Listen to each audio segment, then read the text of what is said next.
Yes, guys, welcome to Chasing Green Arrows. It's Monday. It's a review of game week 32. As always, it's looking ahead to game week 33, and you might notice things look a little bit different today. Yeah, it's just me. Is it though? FPL Chai is in the house. Welcome to the show, mate. How How are are you? we, lads? Good to see you. Great to be back as usual. I don't know about you, Gianni, but I've had a stinker of a week, but we'll stop together. Yeah, we'll see our teams. I'm not looking forward to that. We're both on red arrows. We'll have a look at some of the bonus beasts as well. We're answering your questions as always, but let's, I guess, just review the game week just gone in terms of the headlines. Chai, the big one for me was we were split on captaincy. There was Haaland got 8 points. There was Salah got 8 points. There was Son, who I think got 5 points. And who was the other one we were considering? Palmer, again, was it 5 points? I think it was. So it didn't really make a difference. We stressed about it all week. I certainly did. And they all pretty much produced the same. Yeah, usually someone's stung, but this time around, everyone was kind of happy, I suppose. Some got luckier than others, maybe the Salah captainers might add.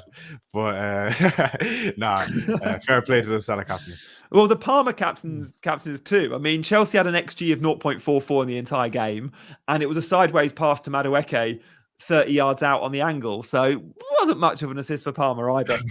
Yeah, I did think it'd be little margins. Like, for example, a penalty, like, it's always very influential, like we spoke about last week. Oh, I love the poll we've just done. This is a great idea for a poll every Monday. Are you on a green arrow or red arrow? Remember, this show is all about chasing green arrows, so I'm hoping there's loads of green votes. But yeah, for me, it's a red. Got to be honest with that one. Chai, what did you make of some of those big games over the weekend? Liverpool, Man United.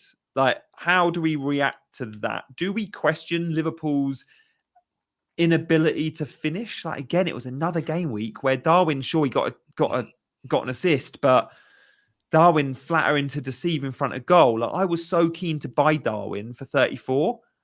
Maybe Luis Diaz is the option if you're looking at a third Liverpool player. How do you treat those two? Yeah, I suppose you can only be disappointed. Like, in the last 3 game weeks, you probably expected way more from those two specifically. But you never know. In 34, we might have Jota the slot back, who they're very much missing. But yeah, it's even Salah. I think he's returning in the last few games, but he's not the same player since injury, I don't think.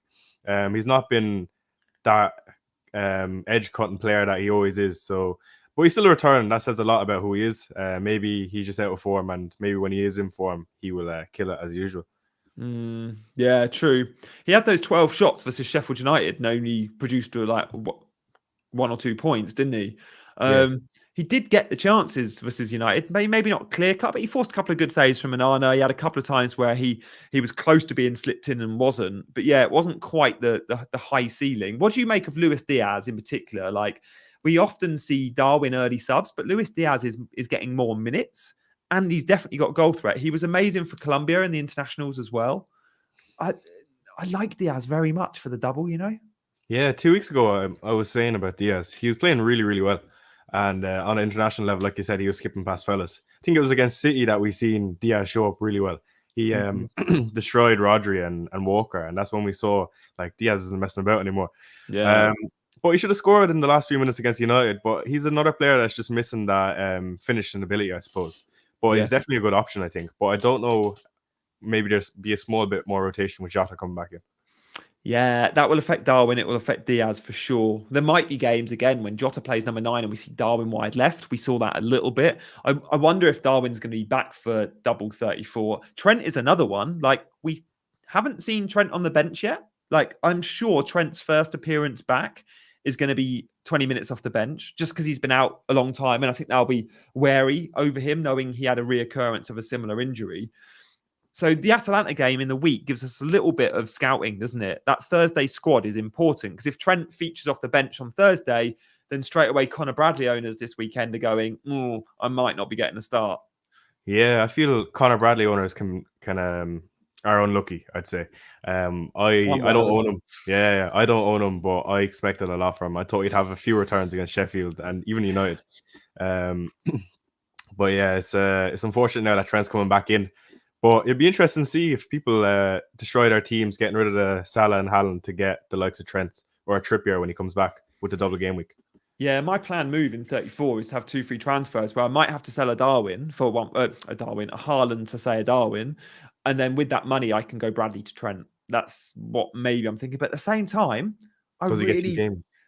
well, yeah, to get both. But I'm also looking at going, I only have 2 Arsenal assets. And the reason I've been hesitant on buying that second Arsenal defender was one, because I had good choices like Bradley and Aït-Nouri for way cheaper, which I thought could get similar points, and they haven't done. It was a bad call, that. But 2, double game week 34, I really would like to be able to have double Arsenal midfield, which is a nice differential in itself. So can I bring in an Odegaard? Can I bring in a Havertz? Well, I definitely can, because I can sell Son. What do you make of Arsenal in terms of attack? Because I've been mentioning Havertz for weeks now. I very nearly went there 2-3 weeks ago when people were telling me I was mad. I wish I had done. Yeah, Arsenal single-handedly are killing me off this season. I think I made a decision early, which kind of paid off short term on my wildcard 28 to not go with any Arsenal. And the whole process was a lot of people. I was trying to create my own variants. Basically, I knew that a lot of people were doubling up on Arsenal, and I wasn't confident that they were going to keep a clean sheet against City. Sorry, I didn't think they'd keep a clean sheet against City or even Brighton. I thought Brighton. Yeah. So, that's a 24-point swing for the guys that have the double Arsenal guys, which is deserved because Arsenal are the best defense in the league. But I thought I could get away with one, and I didn't. Yeah, no, I've been thinking I'd get away with it all season. Like, I remember Big Man me and Big Man stream midweek. I think we're doing a show tomorrow. I think he's got double Arsenal defense like game week 10 or 12. And every week I've said, I'm jealous of your double Arsenal defense, but I've never made the move myself. Mm-hmm. And I try and find these cheat codes to go, I don't need to spend 5.8 or 9 on an Arsenal defender. I can buy Bradley, who's 4.1. I can buy Aït-Nouri, who's 4.5 or whatever, and go, they come with much more upside. Sure, they might not have the clean sheets, but over time they can produce similar in phases. Clearly they haven't been doing so. Can I do my appeal to feel sorry for me around Aït-Nouri this week? Because again, we speak about Bradley, but Aït-Nouri is another one that could have had double digits. Isn't he injured as well?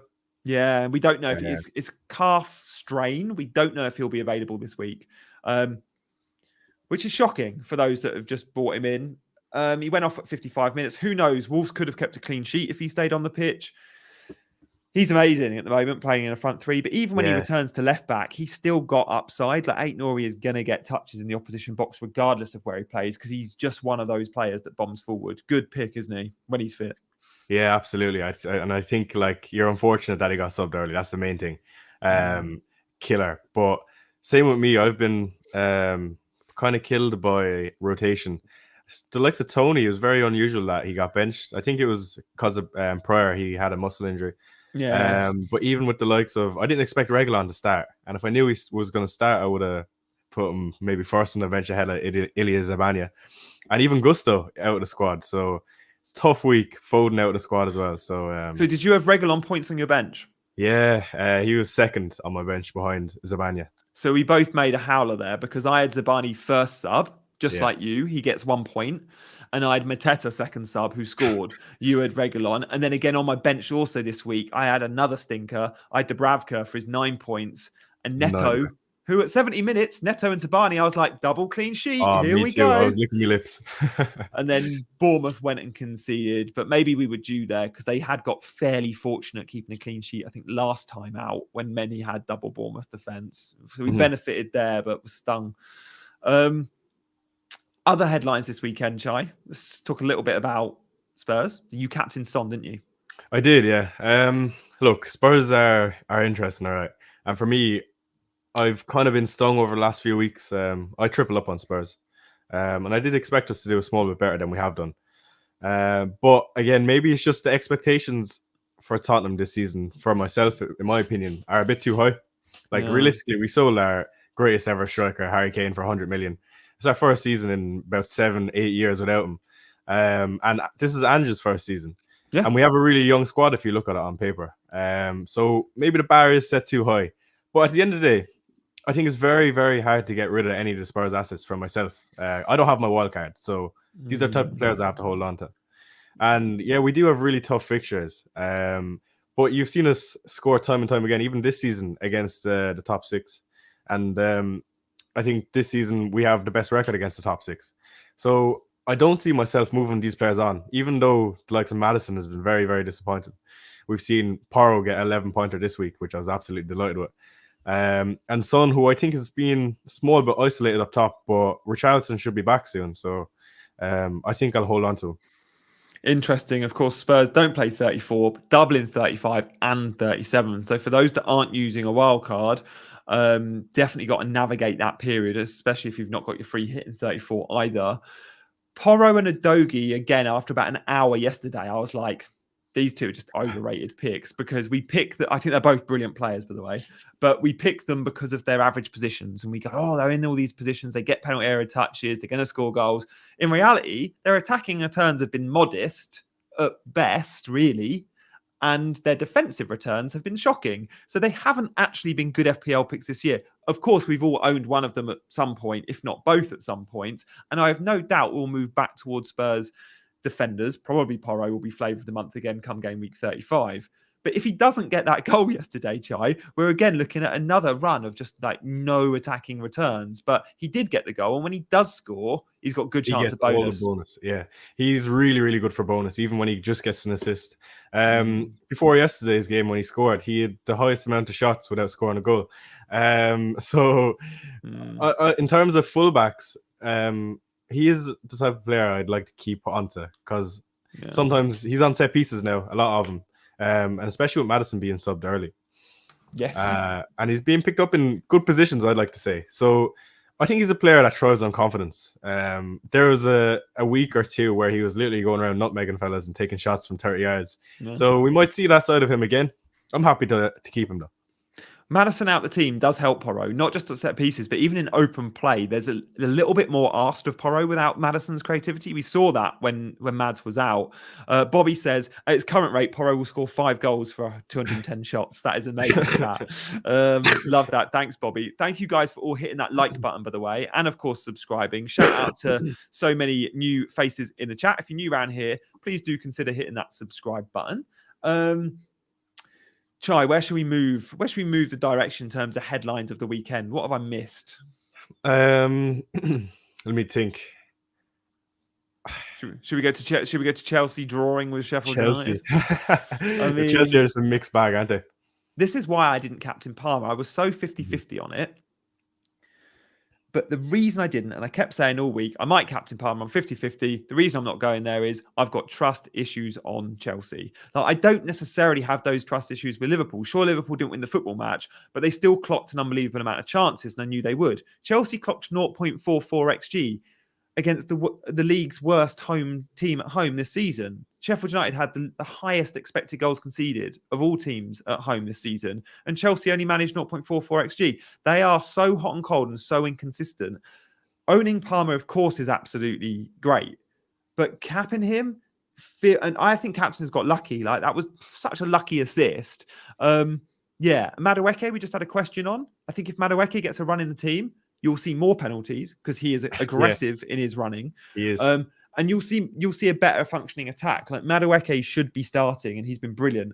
We were just talking about Neil Robertson offline, Chai, before we joined, saying we're going to try and get together when you come visit me in a couple of weeks, and maybe we can pop and go see Neil. Neil's gone from 100k to 700k. Here we are moaning about our red arrows, but Neil really has had a couple of bad weeks. But he's listening to us as he practices. He says, fair to say my triple Spurs and Chelsea wildcard has been a disaster. And genuinely, let's talk a little bit about club bias, because Neil's a Chelsea fan. Because he wildcarded early, had to invest. It made sense to invest, a bit like you, in Spurs now. And they haven't necessarily delivered, other than, say, a Son. And the Porro goal was nice. But both Chelsea and Spurs are a little underwhelming in terms of their FPL assets right now, aren't they? Who do we like from game week 35 onwards? For those that are wildcarding in 35 like me, who should we have on our wildcard? Yeah, that's the thing for me. I still feel like if you have the Tottenham boys or the Chelsea lads, you're going to hold on to them. And in this time period of game week 28 to 32, 33, we just haven't picked up the amount of points that we expected. And now we're going to see a lot of people wildcard in the likes of triple Spurs, triple Chelsea. And they've missed that period that me and Neil have suffered in. But I'm not going to say it's unfortunate, but I think we just maybe got it a small bit wrong. Tripling up on any of these lads is a lot to ask when we're so inconsistent, I'd say. And when those individuals aren't playing well, rather than go, I've got them in place and they've got doubles coming up, it's still better selling to a better asset that's not got doubles. So as Neil says, like 2 players that have let him down, and I think Neil would be right to offload them. Now, did I like the picks a couple of weeks ago when he wildcarded? Yeah. I thought Jackson was a really nice differential. I thought Maddison was a really nice punt. But both of them, maybe we need to see something from them first before we act. And FPL should be about getting them in before they do well, right? Yeah. Being a step ahead. So you've got to take these risks, but at the same time, if they're not performing, you've got to offload. And Jackson, again, yesterday, I thought Jackson played all right the last few games, but yesterday was shocking. Like that Chelsea attack isn't functioning well. And outside of Palmer, you can't really hang your hat on anyone. So someone like Jackson, when you've got players like Isak and Darwin in the game, you just jump ship. When you've got Maddison, do you jump ship to a second Arsenal midfielder? You know, similar price to Maddison, Havertz. So I think we can be aggressive despite the fact Spurs and Chelsea have got the fixtures now. Yeah, I suppose on my own point, if you're free hitting 34, it's especially difficult because you can just free hit in the Arsenal players. Yeah. So it's very hard for me to get rid of the Spurs going into a double of Chelsea and Arsenal. I think it is in 35, and then another one in 37. So I don't know what I'm going to do. I have 2 free transfers myself, and the only move I can see and would understand is Foden or Maddison to Foden. But then you're just going to likely see a benching for Foden against Luton. So we'll see what happens. We just did a poll. Did you have Kevin De Bruyne in your team? 71 people voted. Not a bad sample size. Not a single one of them had De Bruyne in their team. Chai, I sold De Bruyne last week. Yeah, I was all right about that. Like, sure, he went and smashed it. But I can't go, I was unlucky. Because in what world was I ever keeping De Bruyne? There probably isn't a world in which that was happening. I was always selling him to Salah. Salah was my captain, blah, blah, blah. But fair play. There will be some watching that haven't voted, that maybe watch on catch up, that did have De Bruyne. How do we feel about that Man City attack with De Bruyne, with Foden? Post-match, De Bruyne was asked about playing alongside Foden. He said, well, yeah, I do it in terms of in central areas, because usually we see De Bruyne on the pitch and Foden on the pitch. Foden has to be wide. But he said, look, I've played centrally with Alvarez, both of us central behind Haaland, and we can make it work. And I think he said, so I don't see any reason why I can't make it work with Foden. What we really want is Foden playing centrally. Will we get it, or will we see Foden shafted out wide and therefore not as explosive an option? Yeah, it's coming to that point of the season where we're going to see prime Pep roulette with the likes of, Gary said in chat, with Champions League coming back, Madrid, Luton, and then Madrid. Saying that they have a 4-day rest. I think it's a Sunday fixture for City. Yeah. But even we're seeing Alvarez play in centre mid, which is unusual. He played in the midfield role anyway, whether it's centre mid or what. It's hard to tell with Pep. But a lot of players, not that they're out of position, but yeah, we like to see Foden in the centre. And when Haaland, Alvarez, and De Bruyne are on the pitch, it's very, very hard to see Foden. Yeah, it's tough. I mean, I guess I look back to the Brentford game where he got his hat-trick a few months ago, where I benched him. He was in the same 11 that day as De Bruyne. Like, he can still go and get 20 pointers when they're in the same team playing out wide. Like, he's still, when he's in this form, even when he's playing out wide, he's still amazing. Like, he's still great. Remind me, if you got Foden? No, I moved the bottom of Wildcard. Will you look at him again? Do you think you'll own him between now and the end of the season? That's the thing. It's between Maddison, who has to an extra fixture, or Foden, who I can get now against Luton if he starts. So I'm unsure about what I'm going to do. It kind of puts me a transfer behind if I do it. Neil says biggest mistake he made was chasing in his mini league when he should have just consolidated. When you're 100k, consolidating is probably the smart move. But he says both of them ahead of him were ranked 15k. So we focused on overall and not mini leagues should have been the focus. Yeah. And that's the thing. You look at it, different managers have different priorities. Some managers might be all about mini league success, which is what I used to do. I was only about mini. I genuinely didn't even know until I joined FPL Twitter. And I've been playing FPL like 7-8 seasons. I didn't even know how to check overall rank. I didn't even know overall rank was a thing. Yeah. For my first 4 or 5 years. And loads of you play mini league football FPL with don't know that. And then I wrote a book about how to be in the top 1%. And I got loads of stick because everyone went, why have you written a book about how to be in the top 1%? That's not a thing. No one thinks 1% is a thing. You should be writing it about being in the top 10K. And I was like, is top 10K a thing? I have no idea. I just wrote a book and came up with a catchy title. So I got hammered. For writing a book about 1%. Now, I had like 7 out of my 9 finishes were top 1%. So I could easily write a book about it. I didn't have 7 out of 9 in the top 10K, trust me. So it worked for me. But I think we need to move away from top 10K as a sort of lever, as like a holy grail. I think percentage is more accurate because there's more people play the game, there's more involved managers. But also, I think we need to take out overall rank if mini league success is important. Now, the problem is for people like Neil who post their team on Twitter, anyone that goes public with their team, mini league success goes out the window for the majority because it's all about how I look versus everyone else that creates content, everyone else on social media. And with that, it's all about overall rank. Takes a little bit of the fun out of the game, doesn't it, Chai? Some of the charm is the mini league success. Absolutely. I seen an interesting tweet today from Sam Analytics. I think that's his Twitter handle. They have an analytic league of 255 people, I think he said. And he said 10 were in the top 100 or something like that. And about 200 of them were in the top 10K. So I think FPL is becoming more difficult. There's different ways you can play the game now. And I don't have an issue personally with analytic. I do. In a sense where like it is part of the game. There's nothing you can do about it. And if that's how you want to play, fair enough. I do think from a human point of view, it is a small bit boring. I play a risky game. That's why some people enjoy listening to us who are not talking about stats all the time. And I've, again, no issue with it. I completely understand. But like Neil was saying, like we kind of chase being in the top, like top 10K or top 1K for my own. I was trying to win the thing. So you have to do things a bit differently. And that's where I understood that I could be stung here if this goes wrong. And it's not going to go right for me all the time. And I went wrong. So now my rank has seen a small decrease, but I'm still happy with where I am. And I think I could still finish the season strong.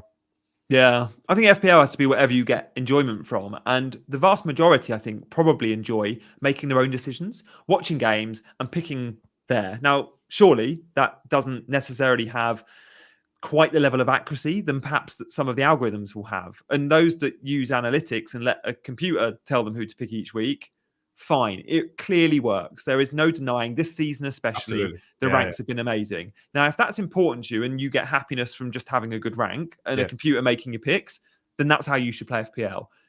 Absolutely. But for me, no. I'd rather have worse ranks and pick players who I want to pick and scout the way I want to scout, which is watching football. And it's absolutely look, I guess the best managers have a combination of both. And I've tried to integrate more stats into my game because my game, until recently, a few years, has been zero data. Like I'm not interested in looking at a spreadsheet at all. Now I'm looking at some spreadsheets. Like I use the scout members area and I look at some data, and it definitely informs me and changes some of my decisions for the better. Of course it does.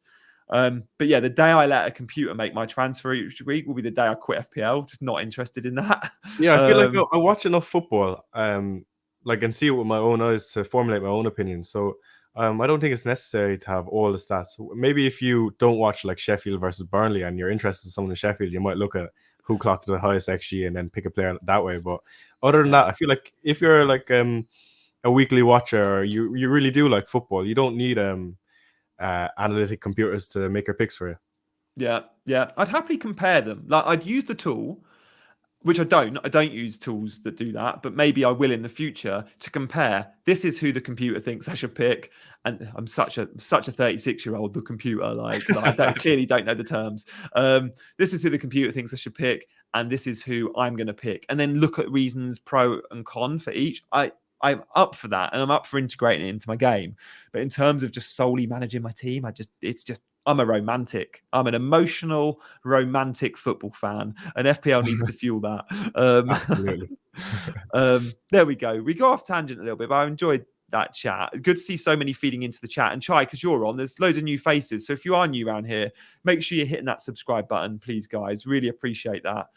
Johnny, Do you Go on. think, just before we move on, do you think that, like, what do you think now is the new top 10K? Sorry, I can't speak.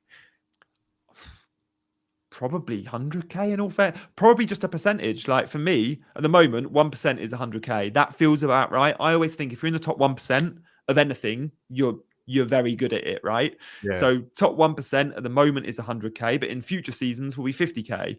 And I think I would probably be happy measuring myself against that. So at the same time, back there somewhere, me ranked at 50K in the world, I think I can get to 10K and want to get to 10K. Yeah, what do you think? I don't know. It's really hard to gauge because there is a lot out of the 10 million. They do really become inactive, a lot of that 10 million. True. So I try and narrow it down in my head. How many people are actually playing this consistently? Mm. And is there over 100K managers? Yes, definitely. Is there 500K managers that pick their team week in, week out and don't miss a deadline? Yes, but I wouldn't say there's over 1 million that consistently do it throughout the game weeks. I think Live FPL have given us some data on this in the past, where they'll go, there's X amount of inactive managers that haven't made a transfer in 3 weeks. If you've not made a transfer in 3 weeks, and I think someone in the chat might know more, I'm completely guessing here, but I think it was something like 4 or 5 million, like half the game. Okay. But I don't think it's anywhere near like 90%. I think it's more like 40, 50. But let us know in the chat. When you look at some of the numbers on YouTube alone and the views that managers get, like if you look at the deadline streams and you go, all the people watching all the channels, there's hundreds of thousands. Like look at Andy's numbers alone just for his normal YouTube vids. Absolutely, yeah. And if you're consuming YouTube content, you're clearly engaged, but you're more than just engaged. You're more than 10 minutes on a Friday making a transfer. And then you've got all those that read the scout articles, a huge amount. Like my extended family, like my brother-in-law, my father-in-law, they would never listen to a pod. They've never watched me on YouTube. They don't get FPL, but they play FPL every week and they read the scout article on the app. Yeah, so I still FPL think fella makes a really good point. He said, "How many think are on Twitter before the deadline?" Which is a massive influence with the likes of Tony and Main Road, who make very important leaks, might add. Let's just say, like, those do blow up. So maybe there's about 100K people that see those tweets. Would you say? Is that fair to say? Yeah, the numbers are definitely more modest than the overalls that watch YouTube, but still, the masses are now getting there. And it's definitely an interesting take. Like there are so many more engaged managers in recent seasons, partly because of team leaks, partly because of the growth of YouTube, the growth of pods, and the more mainstream content in that mentions FPL. If you watch Sky Sports on a Saturday afternoon or listen to 5 Live on the radio, you'll hear the commentators or the pundits saying, "Oh, he's in my FPL team." And with that, you just create more and more engaged managers. Absolutely. Okay, let's move on and talk a little bit about some of the bonus beasts of the weekend just gone. So look, next up, guys, in this little sting gives you an excuse to hit that like and subscribe. We'll do our tips and chips.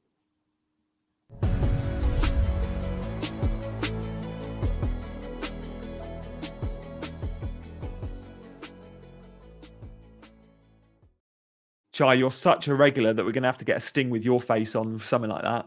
We've got one to me and Dean. Look, bonus piece every week. I just pluck out a couple of guys that got 3 bonus points, and then we look at a little bit of the data because we do want to integrate some data into this show. So with that, there weren't many this week. Like I'm not going to go and tell you, and we're not going to go and speak about a template pick that got 3 bonus. Like I'm just looking now at who got 3 bonus in some of the fixtures, or an FPL non-event.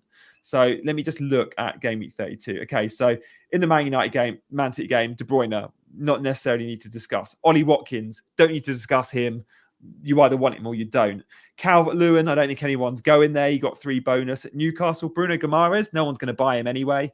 So you see where I'm going here. You know, at Luton, Clark. Does anyone even know his first name? Probably not. So let's pick out some of the players that actually are of interest that did get bonus. Now, I sent the data to the producer before Porro got 3 bonus. Definitely he's worth looking at. But the other guy, worth looking at again, because he keeps producing good numbers. Not just returns, but good underlyings. 0.71 XG, 0.49 XA.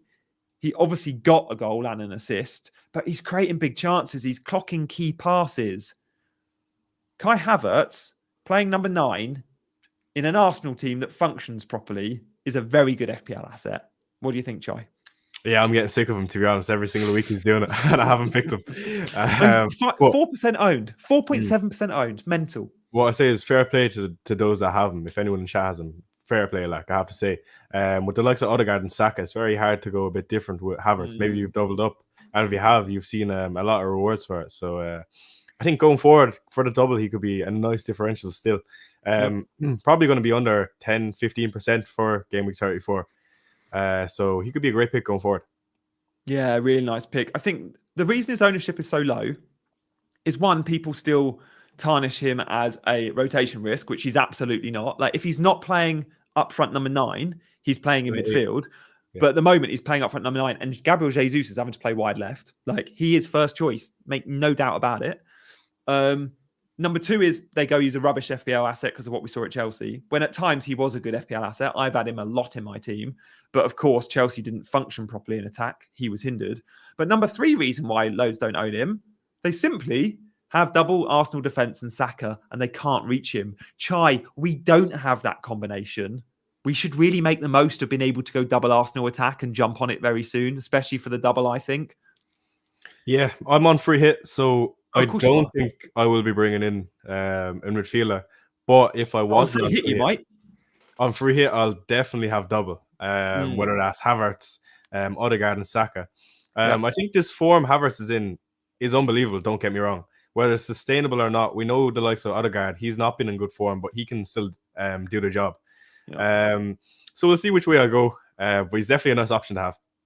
When we talk about rotation risk, managers would put off the fact that Gabriel Jesus was nearing a return, and they thought he could come into the team. Havertz in midfield isn't quite the option. Seeing him play number 9, I also look at players for minutes on the pitch and go, how important are they to their manager? Like, are they getting sets of 90, or are they coming off after an hour? Like, Martinelli's a great asset, but we'll always get early subs. If I go back to, say, game week 23, Havertz has played 90 all but 3, 4, 5, 6, 7, 8. So that's the last 9 game weeks. I think he's come off in 4 of them. But in those 4, he's had an 88, a 65, a 75, and an 83.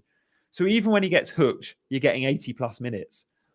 Yeah, so, you can be fairly content with that. Fairly content. I mean, sure, he's not an Odegaard, who when he gets, he's played 90, 90, 90, and he had an 88 and a 75 in there somewhere. But pretty much all the way back to game week 13, he's played 90 minutes all but 2 or 3 times.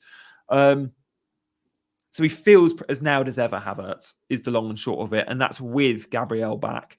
I think there's a good chance I own him. I don't know if I'll go for the security of Odegaard, knowing I get slightly more minutes, or if I go for perhaps the more explosive Havertz come game week 34, but definitely someone I want. Perhaps we should do a poll. Who would you be more likely to buy, Havertz or Odegaard? Let's ask that question. I think that might be fairly split. Probably says quite a lot about you as an FPL manager, which one of those you prefer. Shall we have a look, Chai, at how we got on in terms of our teams? Because we haven't gone there yet. I want to see your points this week. I want to see your future plans. So anything else on Havertz before we move on? Great option. Great for the double. If I'm free hitting, I wouldn't bring him in. But if you're not on free hit, definitely a good option. Whether you choose between him and Odegaard, though, that's the thing. Yeah, no, I like that. All right, let's move on and have a look at our teams.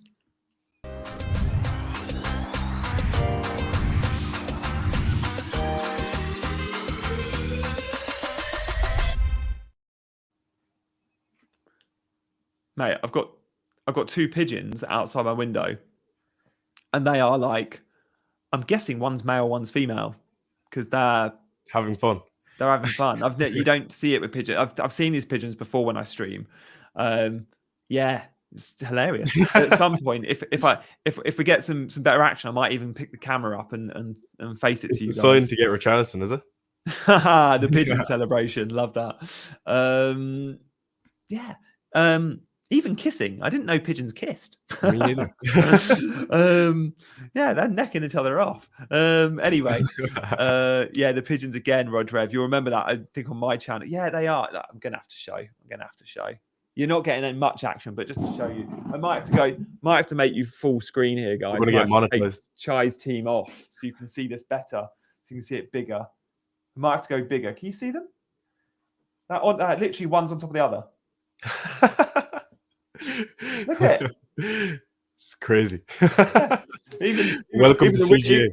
Even the wings are going. It's like that's propeller mode. That was quite good. I think hopefully you guys got that. Let me know if you did. I can't zoom in, so yeah. We have Batici's babes up first. Is it my team? Oh, we won't spend long on this. Yeah, bench Payne, Dubravka, Mateta. Zabani came in. Thank you for your 1-pointer. If Neto and Zabani had cleaned, it would have been huge. But they didn't, so we move on. I'm feeling sorry for myself this week. It was a week that could have been big. Aït-Nouri, Bradley, Bournemouth double defence. Mateta, whatever. I had a stinker. Thank God I went the right captaincy on Salah. Small gain there by not going Palmer. My thoughts are to roll the transfer, but if Aït-Nouri is injured, if Aït-Nouri doesn't play, then I might even need a defensive transfer because I'm faced with Zabani. I don't know. Maybe I just play Zabani against Man United at home. But again, I need Bradley to be playing. So if Bradley and Aït-Nouri are out, I might be forced. I'm reluctant to go double Arsenal defence. I've gone this long without it. It's punished me, sure. But I'm just going to continue, I think, without double Arsenal defence now and go double Arsenal attack in 34. I've come this far, as I said. So rolling. And then in 34, I can bin off Haaland to Darwin for a 1-week punt if I go that direction. Or Son to, say, a Diaz. Or I could go Son to a Havertz. And I might even take a hit to go Bradley to Trent. If Trent's back in action. And I think he's going to get both. So we'll see. We'll see where I land. But yeah, I like that. What do you think Joe? of Solanke going forward? Of course, you're going to keep him for the double. But are you a manager that's maybe fed up of him if you weren't on Wildcard 35? Would you keep onto him? And with the likes of Isaac, he's good fixtures and he's doubling 37. Easy sell for me on Wildcard Solanke. And I think many that even aren't wildcarding will see him to 34 because of the double. It's not even the best double. And then offload. The problem with Solanke is, sure, he's a good player and he's a talisman, but it's just the trust you have in Bournemouth to score consistently high. So I know if I buy an Isak, I'm back in Newcastle. In any given game, they can get 2-3 goals. Like, they've got that capability. Bournemouth don't. They feel like a lower ceiling team, and therefore I'm happier bidding them off, I think. Yeah, that's fair. I think, again, like we always say about penalties, Solanke went through a point where he's getting a penalty, an odd penalty every second or third game, and he was quite well. He scored that hat-trick as well. And he had the double. So let's see. I think he's still a good holder. Yeah. Yeah. Okay. Yeah. Again, we see in 35 wildcards, yes, Isak's going to be really popular. Yeah, but is it Isak, Haaland, and then is it one of the budget guys? Is it a Miniz? Is it a Mateta or a Chris Wood? Or a João Pedro? Do we look at Brighton for the first time in a while and João Pedro back fit? Maybe. So, yeah, it'll be interesting what direction we go in for that third forward, I think, because I think everyone's going to have Haaland and Isak, and then it's where do you land on your third forward? Is it a mid-priced asset, Darwin price, or is it a budget? So, yeah, let's see. And again, how does that affect our formations? Are we going to be playing midfield fives or front threes? I'm not so sure yet. Jackson, maybe, says FPL Freddy. A couple of weeks ago, yeah, I thought I was going to move to Jackson, but seeing him recently, I don't think I can go there even with the fixtures. Charlie, let's have a look at your team. Let's see some quality.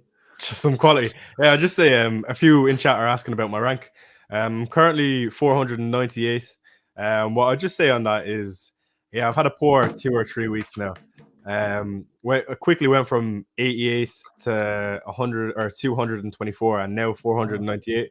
But just as easily we can gain that rank back. So in 3 game weeks time we could be back in the top 100. Maybe not. But I think I am fairly well set up. This week I felt a small bit unfortunate. Double Bournemouth clean sheet wiped out. Gusto being benched, and then having Reguilon, who I didn't think would play, a second sub. And then Tony benched as well. I don't know what's the crack with that is. And then Maddison off early. And Son captaincy wasn't the best out of them all, but I feel like it was unfortunate just to get an assist. Yeah, I mean, Tony's really unlucky too. Like, that came out of nowhere. But I guess because do you remember the game before? We didn't know if he was going to make the 11 because he got injured in the warm-up, and Brentford tweeted, last-minute change, Tony doesn't play. It was so unusual. And then he played. So clearly he's got an ongoing issue, isn't he? Absolutely, yeah. But yeah, my transfer this week was Julian Alvarez in for Chris Wood, who of course scored. Chris Wood, what a gem since I got him. But yeah, be interesting to see what I do next week. I think it will depend on team news.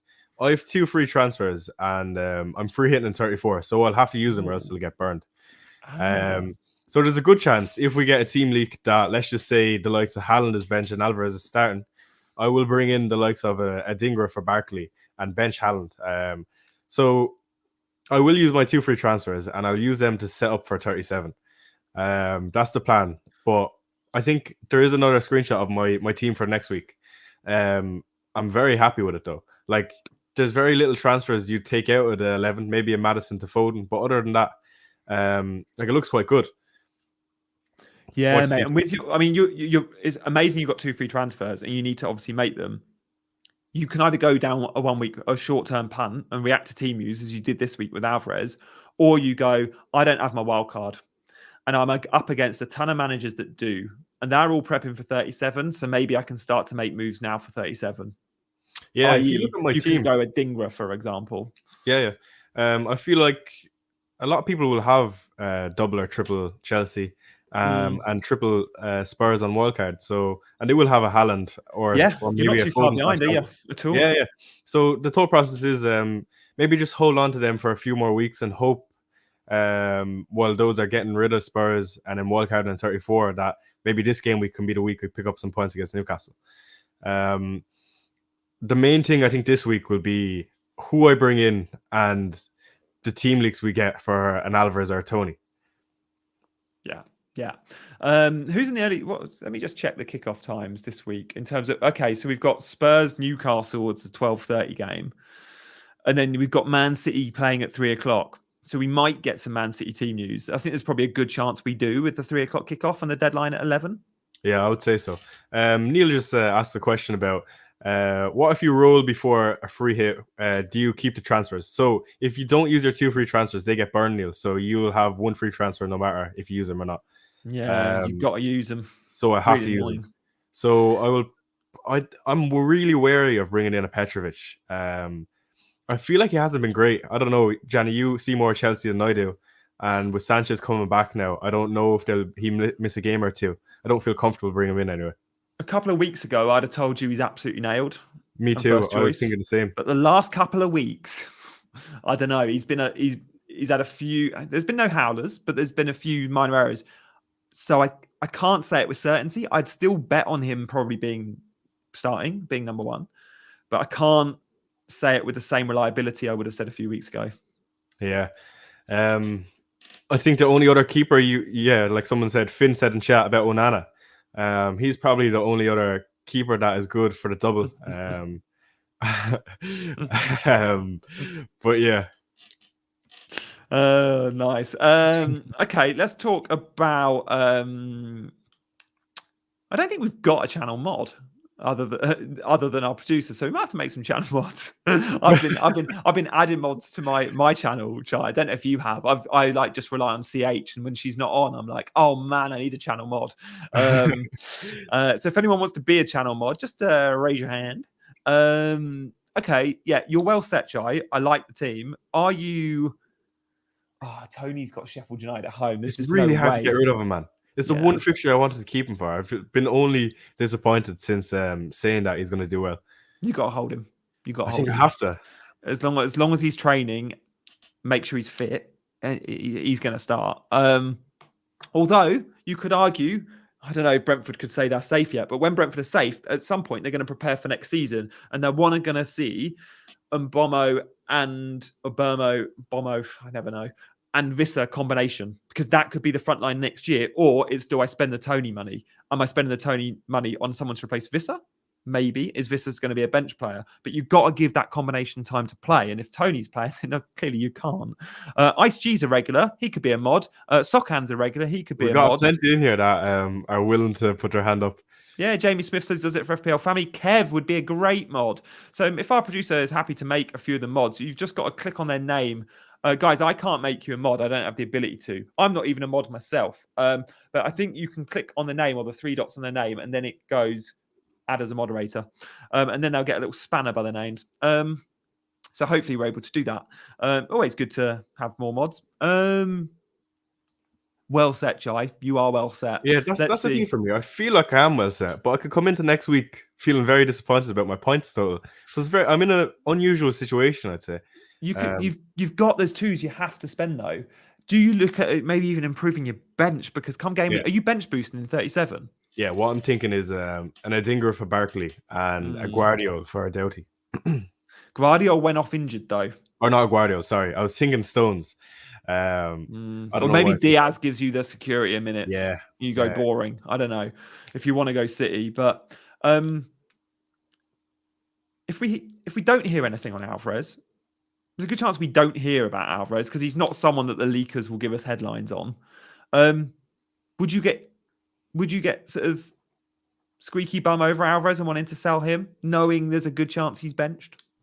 I only thought about this as soon as I seen him miss that chance. I was like, was this a mistake? But then I gave it some more thought. Look, I think he'll want to do everything he can to protect KDB, especially with the Champions League fixtures. Yeah, they do have some good congestion coming up. So I think Alvarez is the player, if it's not Foden, to fill in for De Bruyne. And a fixture like Luton at home, if we were ever to see rotation this season, surely this will be the time I want it. Yeah, I think you're right. Yeah, this could be the time. That was the thought process of bringing him in the first place, that we are very, very likely to see it in this fixture. Yeah, I can't wait for that Luton game. As a Foden owner, yeah. I mean, is there a world in which you could just go Maddison to Foden? You know Foden's going to start Luton. I can't. Do you though? Yeah, he's just been rested. Yeah, oh, that's true. But they have just Champions had a League rest, and he didn't feature at all. There's no way that he doesn't play versus Luton for me. I think Foden starts every league game now for the run-in. Like, he's City's best player. Forget that Haaland was amazing. On current form in the last couple of months, Foden is still Man City's number one in terms of output. He's been amazing since December. My worry with that is I know as soon as I get rid of Maddison, he'll score. Oh, yeah, well, that's the Spurs fan bias. It's what Neil said earlier with Chelsea as well. You get stung by your own team so often. I mean, Newcastle away for Spurs, it's a good fixture. It's Newcastle are leaky, but maybe they're looking a little bit better in recent weeks. Yeah, in the reverse fixture, we bet them 4-1. It was a really good performance. Yeah.